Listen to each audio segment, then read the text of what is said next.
So I'd like to share my love of these postures with you today by showing really simple ways to help these seemingly impossible postures become accessible to you.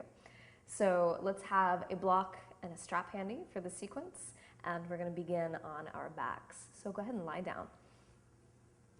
And we'll begin with Baddha Konasana legs, soles of the feet together, opening up the knees. And if this is strenuous at all on the inner thighs, just start in a Shavasana position with the legs wide. Okay? Arms next to the body, palms up. So you're already just opening up, creating some space here. Go and close the eyes. Relax the mouth. And just take a moment to stop before you begin. Check in for all the good stuff that's already going on. Start to let go of anything that doesn't serve you. And then finding that place of balance. Keep filling it up, breath in and out through the nose.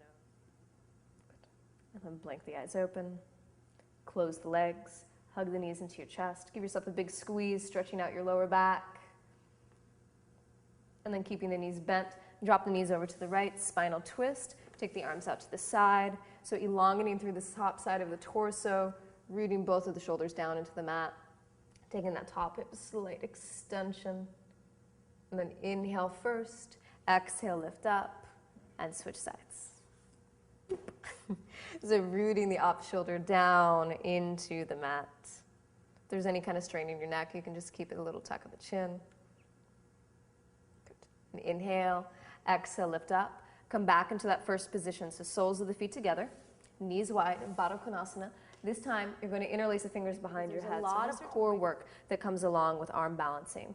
So keeping a slight scoop of your tailbone, soles of the feet pressing, hover your feet just a few inches up off of the mat. You're going to keep the legs suspending there the entire time, and then you're going to curl up. So inhale, exhale, lift, head, shoulder blades up, and then lower back down onto the ground, but legs stay up. Again, curl up, exhale, and back down. Good. Exhale, curl up. Inhale, back down. So that's 4. Exhale, and down. Feet stay pushed. Exhale, 5. Soles of the feet together. Good. And down. Exhale, little tuck of the chin, lift up through the heart, and down. Last 4. Exhale, scooping through the tailbone, and down. Exhale, elbows stay wide, collarbone open, and release. Last 2. Exhale, gaze towards the toes, press the feet together. Last 1. Exhale, lift up, and release. Let that go. So immediately we have that awareness in the core, and we're going to keep close the knees. Hug them into your chest, roll yourself all the way up to sit, and we're going to press onto all fours. We're going to take some cat's breath, cat and cow. So coming onto all fours, hips stack over the knees and feet are hip width apart, shoulders stack directly over the wrists.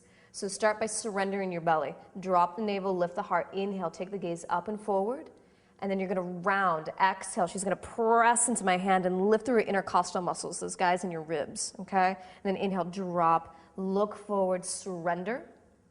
And then exhale, press into the mat, round. This is Bakasana, this is crow pose in your back.